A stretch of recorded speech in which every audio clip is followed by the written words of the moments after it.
You're listening to They're gonna call it a hard foul. They're gonna call it a hard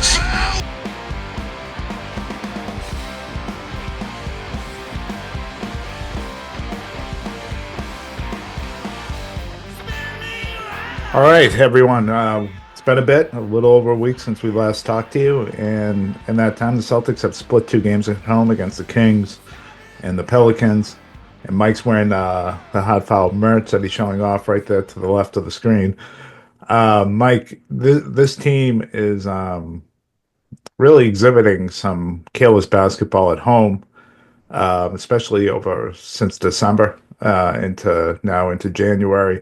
Um, and it just feels unfocused, particularly in the fourth quarter for this team on a lot of the stuff that has happened. Even if you look at the last two games, and look, the Kings, I think, shot over 50% from three. The Pelicans played really, really well. So you give them credit, but at the same time, against the Kings, Jason Tatum has 7 turnovers, including key ones in the fourth quarter. A lot of them live ball turnovers. Against the Pelicans, I think Brown had 5, much of them live ball, 3 of them consecutively, almost the same exact play of Zion Williams just stripping him, and just not being aware of what's going on. So First it's half. like Those are just careless flashback, like basketball. Yeah, go ahead. PSD, like, Ime Udoka coaching them versus the Miami Heat and Golden State Warriors, or Joe Mazzulla's first year against the Miami Heat. Man, like, that Kings game was so pathetic. Yeah, I understand the Kings. I don't know if they won the other night and the winning streak ended, but I think they were at 7 games in a row after beating Boston. Doug Christie, I believe the name is, that former shooting guard for Sacramento, was 7-0 as a coach right out the jump. But De'Aaron Fox wasn't even playing, number one. 2, I think Sacramento's the only team in the NBA that doesn't have a shot blocker on the entire roster. Like, they just don't have. They don't have a guy who can block shots. And the Celtics couldn't figure that out on offense. Like, they have one of the worst defensive teams in the NBA. I don't care what the numbers say. They're not good defensively. They don't have like a defensive presence. DeMar DeRozan's never been a good defender. Malik Monk certainly isn't a good defender. Like, who on Sacramento is shutting down the Boston Celtics to score what? What did they score? Was it 96 points or 94? 97. Yeah, They just fell apart in that fourth, and like the shooting woes have continued. The turnovers have continued. They did give unique looks to Tatum in that game that I think threw him off. But yeah. But it's this continued, just performance, and especially in the fourth quarter, and the starts of the fourth quarter have been really, really bad for the Celtics for the most part. They have been really, really bad at home in particular. And you go back, you look at the Kings game, you look at the Sixers game, you look at the Grizzly games. I mean, there really is a trend here. You could go back to the Pacers. Well, and they're But 11 losses. were playing out. And look, they played some teams that played really, really well against them too. There is a trend here of teams playing really, really well, but the mistakes, a lot of them are self-inflicted, and that's the troubling part. It's just unfocused basketball, and I think we can continue to chalk that up as a team coming off a championship or whatever, but those habits eventually come back to bite you if you don't get on top of it, and I think that's a concerning part right now, is that they think they can just roll the ball out there and turn it on whenever they want, and they're clearly not being able to do that while they're at home. And yeah, I mean, you're spot on, Jim. You really are. Like, there's a stat in their 11 losses this year that offensively in the fourth quarter during those 11 losses, they're 32nd in the NBA in offensive efficiency. I believe that's the worst you can be. And it's something like 23rd in the NBA in defensive and at home, it's been even worse defensively. At home, it's been even worse. It's even worse. Per 100 possessions, they put it up on the telecast the other night. They are the worst in the league in these home losses, particularly going back to December. And it's hard to really understand what's going on, especially when they've come back and they're fully healthy. This is a fully healthy starting five Well, right they've now. been playing worse fully healthy, They right? have, yeah. Yeah. And I think a big part of it too, and it's really disrupting the flow of their entire game on offense and defense, is the fact that they are not hitting threes. They're Not not at hitting all. outside shots at all. And it's not like they're missing long. Derek White, his shots aren't even close these last 2 or 3 games. And it is across the board. The only consistent 3-point shooter really for like a month now has really been Tatum. Um, they don't have consistency from players from beyond the arc. It's just night to night. They have multiple guys who can't hit. Um, and one thing I did like about the Pelicans game, even though they fell apart, at least we saw them scoring at a high level uh, with 2-point shots, because once again, they might have hit 13 to 14 threes, but they shot like 31% from 3-point range. This is a problem, and this is something in my mind that Celtics fans don't like to hear. But for the Boston Celtics, that percentage has to go up. They need to hit threes to win a championship. That is the way they are built. I want them to be able to score in the paint. I want them to post up. I want them to have multiple ways to beat you, because in the playoffs, they showed us last year, they can do that when shooting a low percentage from 3. But they have to get better. They have to But get better. it's also not just how well poorly they're shooting; it's how well the other team is shooting. Well, that's a problem too. They're giving up some really good looks from 3. They've been giving up corner threes. I mean, the Kings shot almost 40% against them. The Pelicans were over 40%. The Sixers were over 40%. I mean, the only game where they actually defended the 3 well was in that Pacers game, where I think they limited the Pacers to only 9 threes, but the Pacers hit everything else. And I mean, the Pacers are rolling right now, with the exception of last night, and that might had to do with Halliburton. Well, their best scorer got thrown out too, and so they're not hitting, and they're not defending the 3 well, and so you can make as many twos as you want, you won't win. You can keep going to the hoop. You won't win if you don't defend the 3-point line, and you can't hit threes. And I think that's what's going on. And so percentage-wise, they've been down, but they've also, like, the Kings hit 7 more threes than the Celtics, so that's 21 points. The Pelicans, I think, hit 5 more threes. That's 15 more points from an area where they usually are way. So those are holes that are tough to dig yourself out of. But I'll say this to Mike: the Pelicans game was a 1-point game, not because they didn't hit threes down the stretch. It's because they missed 2 free throws with Jason Tatum. That's right. They dropped the ball out of bounds with Derek White. They couldn't. The inbound pass. They could not inbound the ball with 5 seconds. Got called for a 5-second count. They gave up an offensive rebound that got the game within, I think 1. So it was. I can't believe CJ McCollum missed that shot too. These were things after, and this all happened within 30 to 45 seconds left in the game. Yeah. After they, from about the 2.5 minute on, they played nearly perfect basketball. Tatum was determined to get the win. He missed a layup, got his own rebound, dunked it, all those things on the fast break. And then they got complacent again. And so it wasn't threes. I don't think the Pelicans hit a 3 down the stretch. It was that they're not doing the little things to win basketball games. So it's a combination of both. If they shoot better in these games, they're clearly winning them. It's a combination of a lot of things. It's a combination. You get teams coming in playing really well. I mean, the Pelicans, that's the first time, maybe the second time all year, where they had Murray, Williams, and Murphy. They have good players. Like, you look at that roster, they have good players. They're not going to win the Cooper Flag sweepstakes. They're just not, unless they find a way to trade them all or convince them all to be hurt. There's just way too much talent on that team. That team could be a playoff team or contend for a play-in spot out west if they were healthy.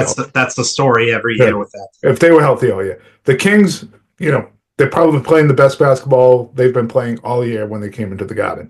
The The Pacers last 2 years. on the roll. The Memphis had been on a roll. The Sixers played the best game of the season against the Celtics. So there's that, but there's also that they're not responding to it well.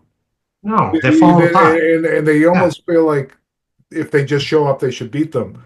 And it's these teams are out to get them, and they're better than they think. The Celtics, like the teams I just mentioned, are all loaded with talent.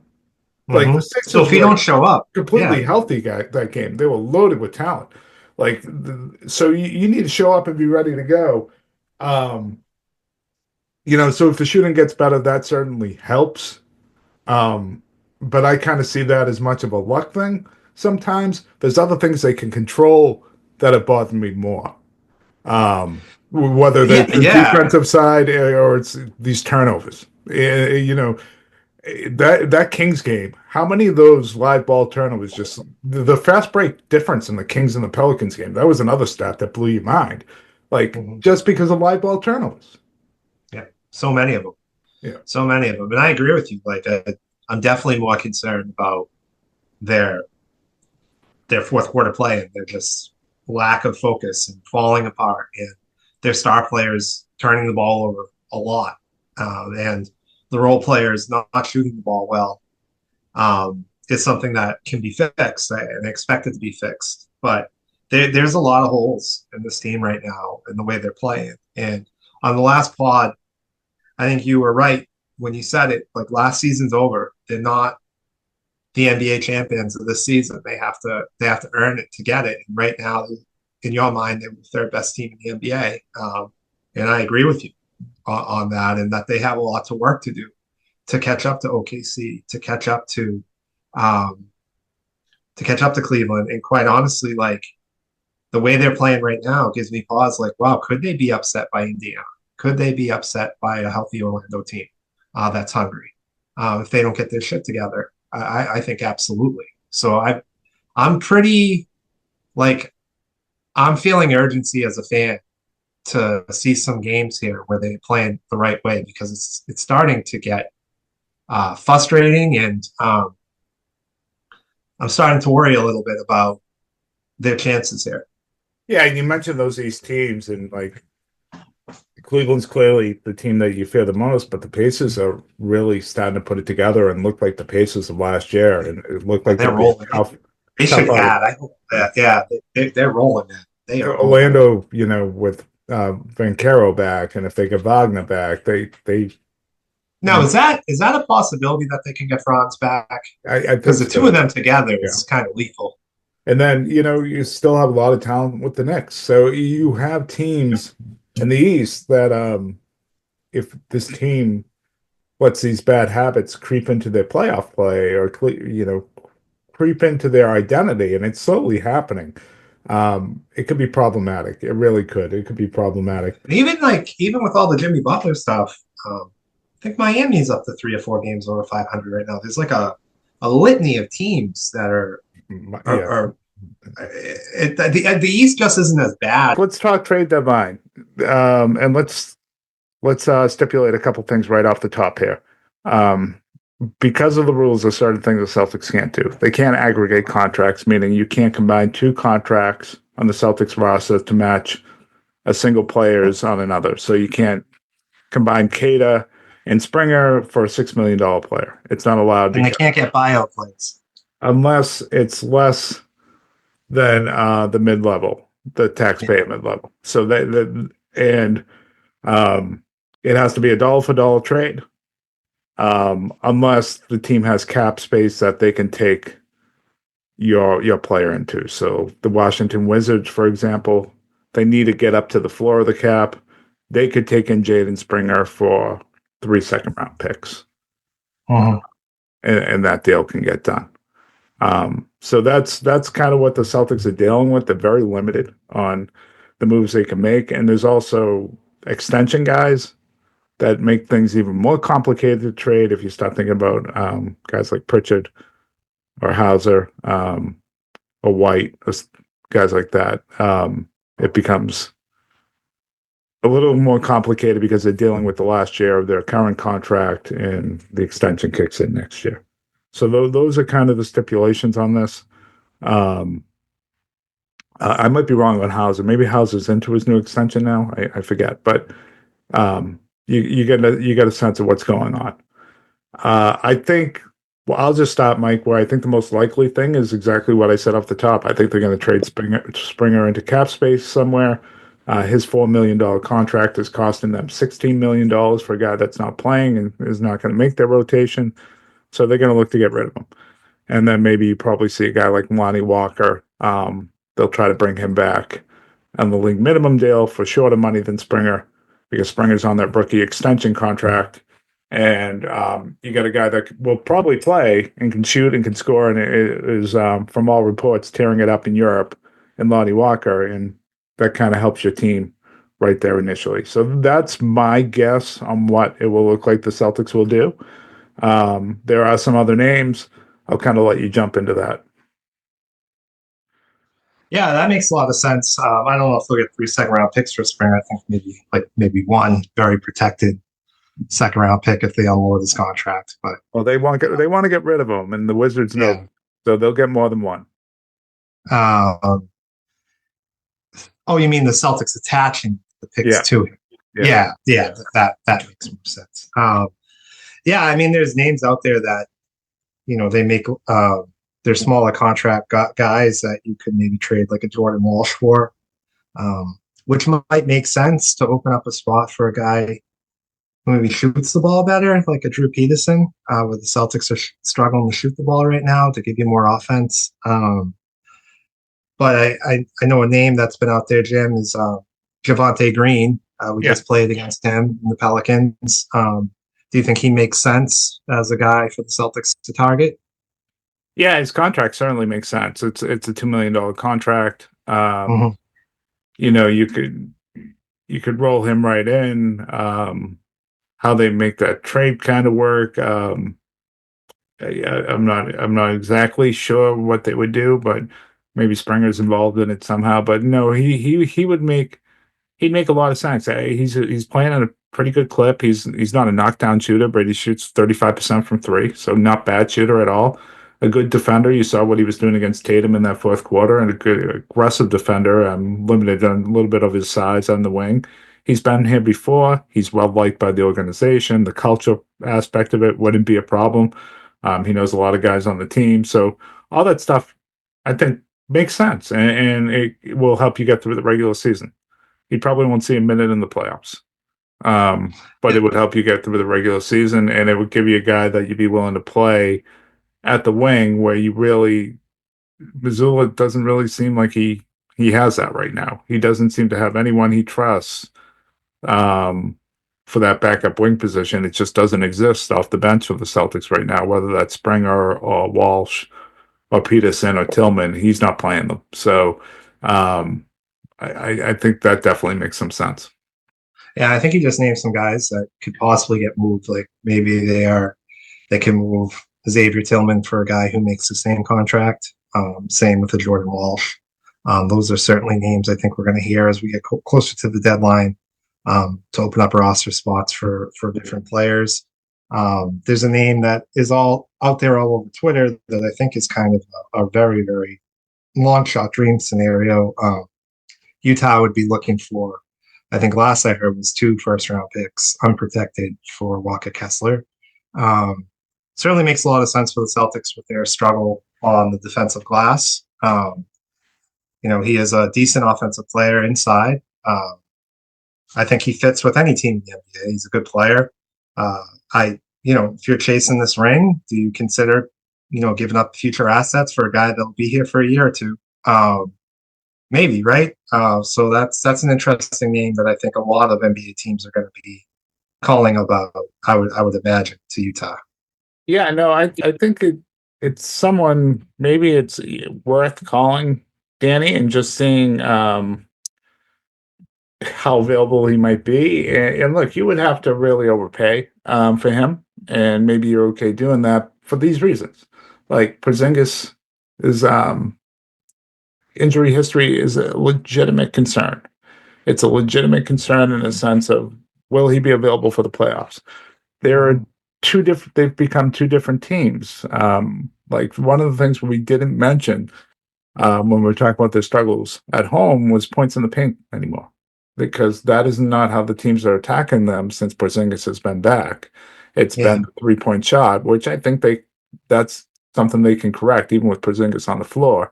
I mean, they're attacking Porzingis different ways to get free from three, but that's something that they've corrected in the past and have been much better at than they've been recently.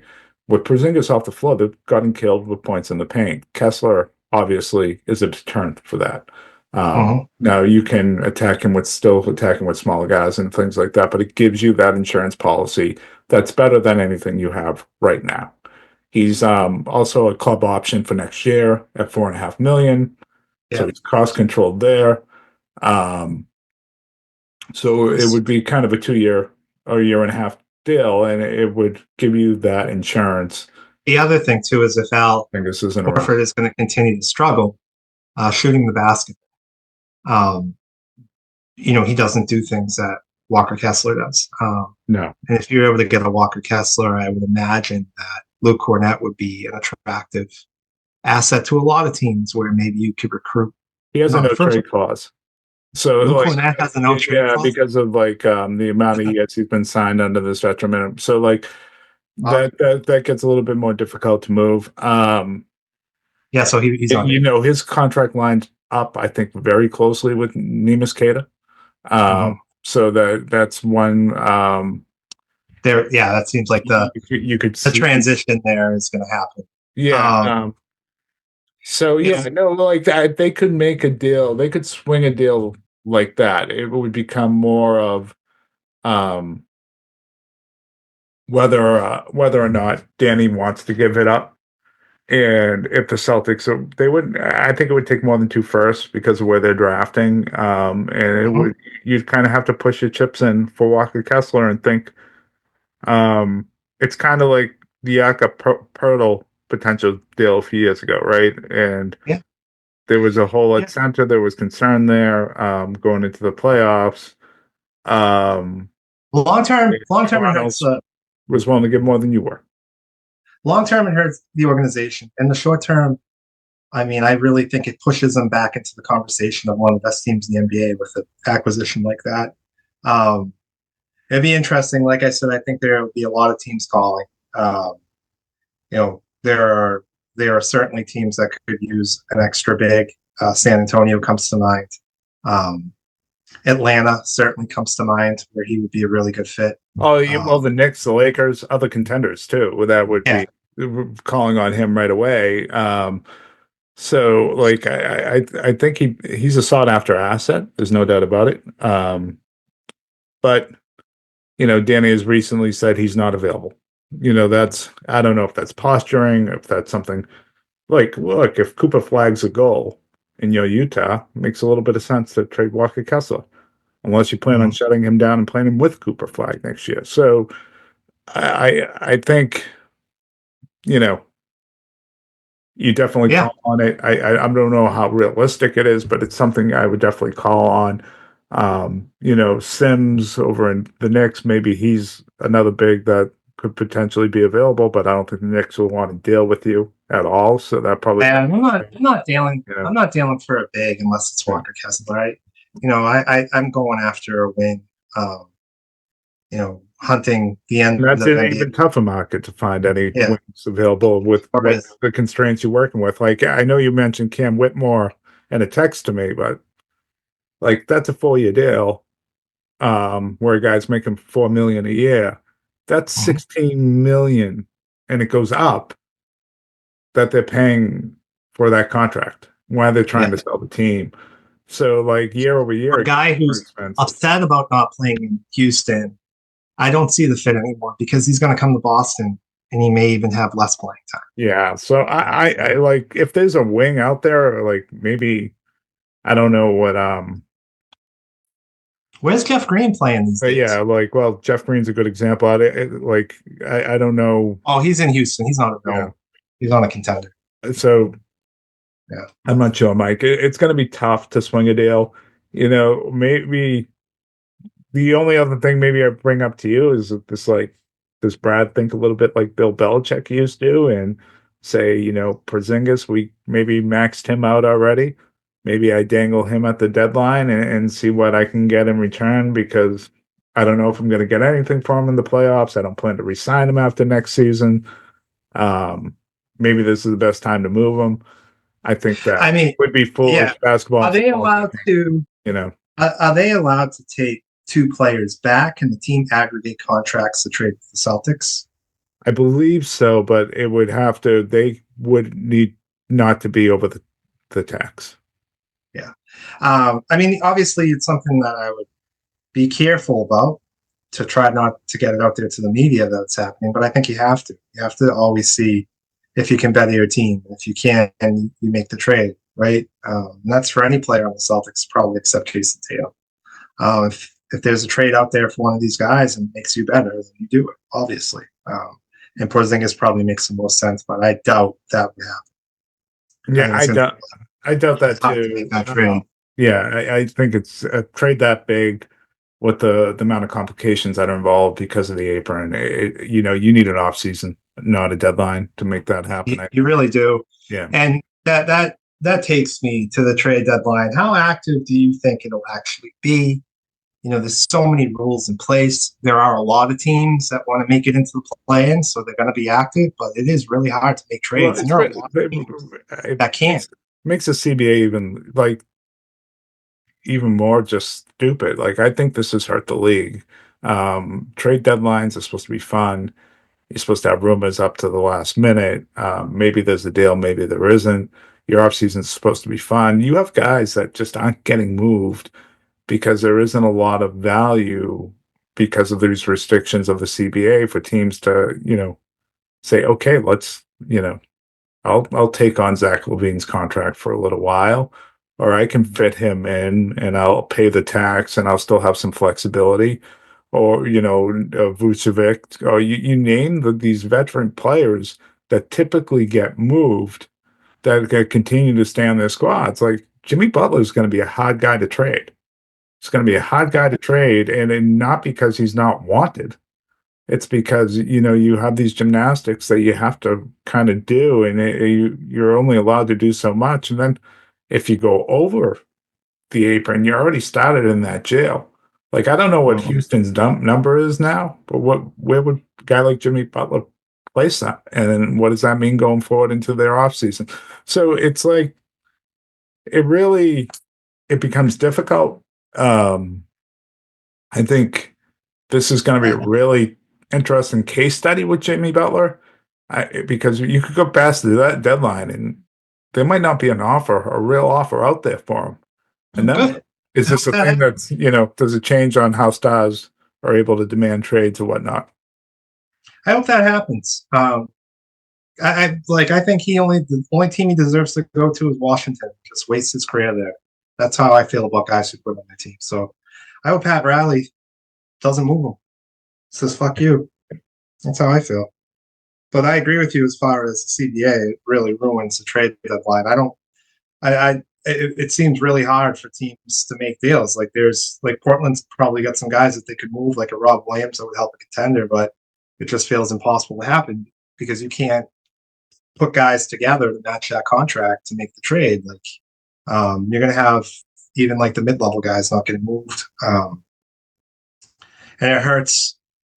It gave an advantage to these teams like San Antonio and OKC, who and probably Utah, who got all these draft picks prior to all this happening, because they have so much flexibility when other teams don't. Like if OKC wanted to, the problem with OKC is their management, in my opinion, they never want to spend the money. They could go all in on the Jimmy Butler. There's nothing stopping them from doing it. The chemistry is so good right now. There's maybe an argument on why not to do that from a pure basketball perspective. No, I think the Butler stuff's interesting. And then you mentioned Portland, Brooklyn. There's a lot of teams that probably want to sell off parts. Utah's probably another great example of that.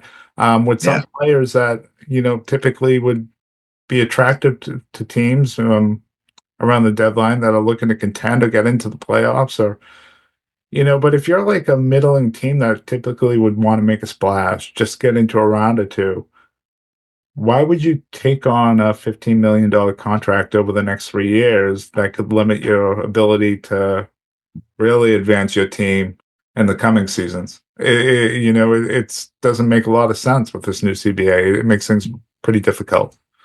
Yep.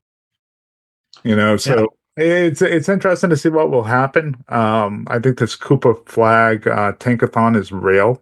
I Of think, course, yeah, for 42 the other night. yeah. So I think there's going to be a real effort to try to move off players, so you can really suck. I mean, the Pelicans would be an interesting team from that perspective. Shut down Zion and maybe start trading some of these other veteran. He'll probably shut himself down, quite honestly. Yeah. What's that?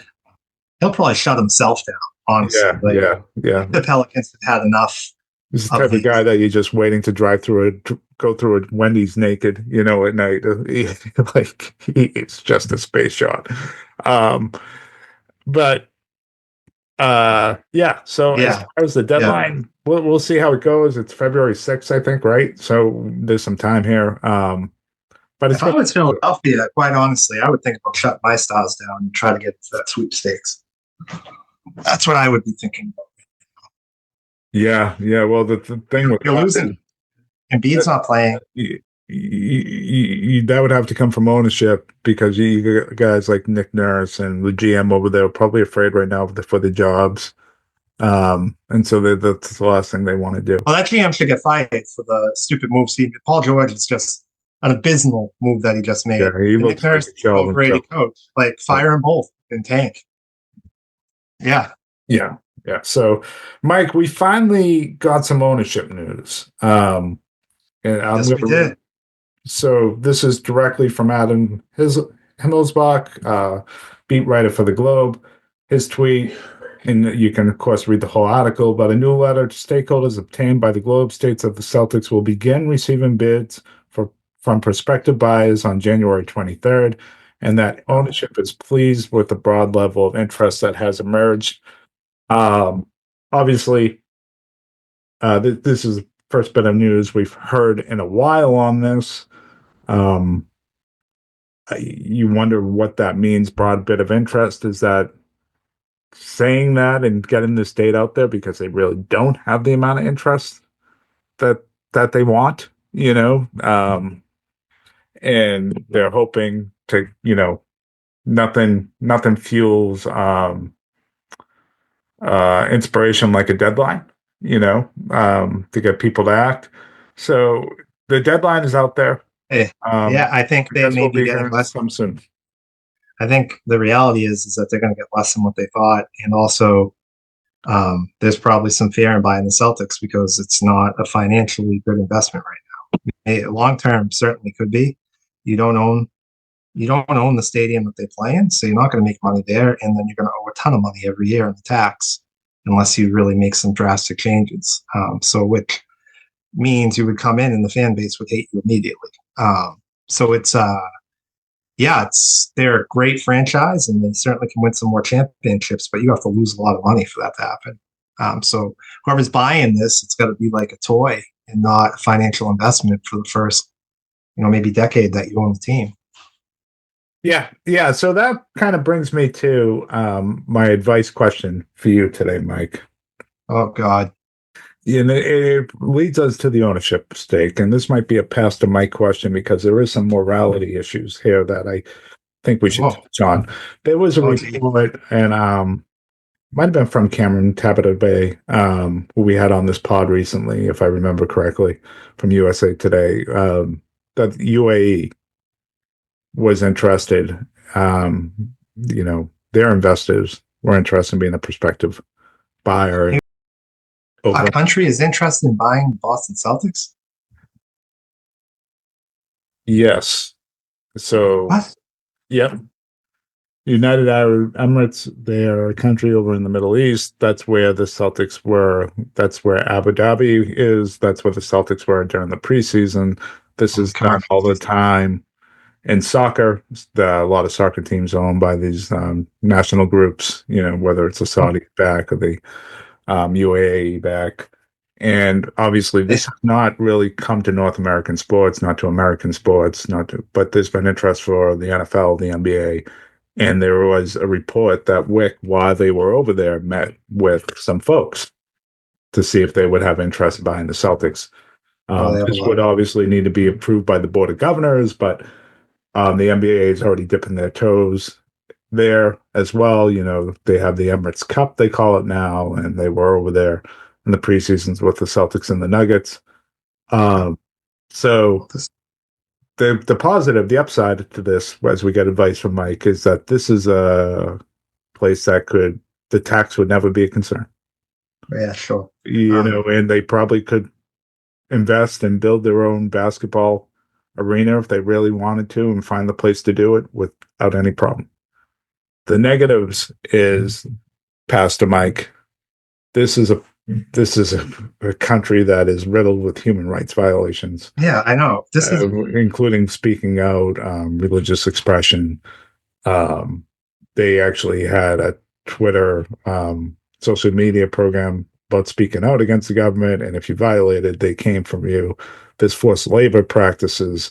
how could you So how could you have what we had in the bubble with all the celebration of like Black Lives Matter, you know, speaking out against the isms and just like taking a stand for human rights, and then go around and let this country buy an NBA franchise? Number one, this is an American league, an American sport. It should be owned by Americans who understand American people, who understand American culture, who understand the Boston Celtic, Massachusetts Boston Celtic fan, and New England, not somebody across the globe. So I'm against that, even if the country had great values. Number two, absolutely not. You cannot be owned by people who go against human rights just because they can pay into the tax. You'll have NBA players who don't want to play here for that reason, I believe. I can't imagine that Jaylen Brown would be okay with it. If he is, it kind of goes against everything he's ever stood for.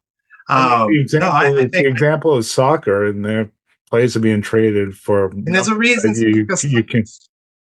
Well, it's a world sport, and it's probably the most profitable. And you see what players are being paid and purchased for. I'm not saying I don't understand. I'm saying my advice is no. I'm very much against it. Oh yeah, I'm just telling you the other side of this. I don't think the players, the checks are written, are going to care. I have a hard time continuing to root for the team. And maybe that's crazy, but that's how I feel. And I will say this is coming, whether it's the Celtics or somebody else, and it's going to be somebody else's in our sports here in North America. It'll be with our NFL teams and our NBA teams. I mean, we just made They're going to have a piece of this. I mean, you look right now, there is a professional golf league in the United States that is run by the Saudis. So, I mean, you just made so much progress with getting rid of a guy like a Donald Sterling, right? And now we're just going to that is, to me, it's like so disingenuous about like we stand for something. It just is. It just. Well, Mike, I would tell you to take a look at a lot of the owners around the league and really wonder if what they stand for, what they actually care about too. Yeah. And including prospective buyers outside of UAE that would want to come in here. I too would have a problem with it.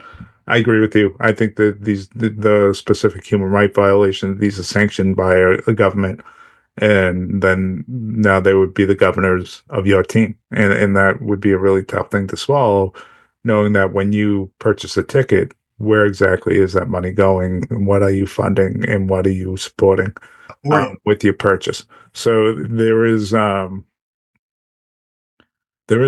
So it's just an interesting discussion. It's going to be interesting to see who is going to bid on the Celtics. And there is, I think, and I hate to be the bearer of bad news, I think there are a lot more pitfalls for Celtics fans in this process than there are opportunity. And I think it's kind of worrisome.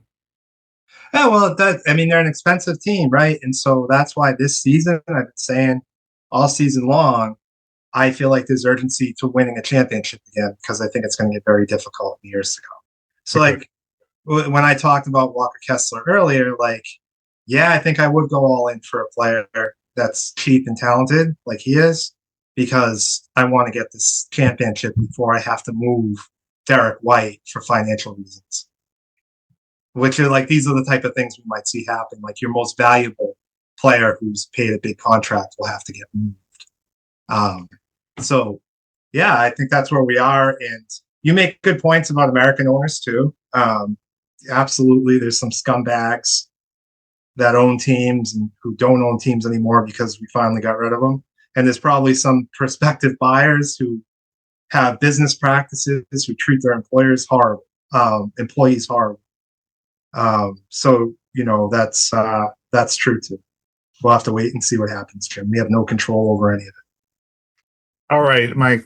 Well, with that, we're going to wrap, and we'll see what happens with ownership. We'll see what happens at the trade deadline. We got the All-Star game coming up that we didn't even talk about in potential. Another very funny advice column today. They play Toronto, and then they're on the road in Atlanta. That's what's coming up, right? Yeah, then it's out west. Yeah, then a lot of Western Conference teams. Yep. So actually, some good games coming up.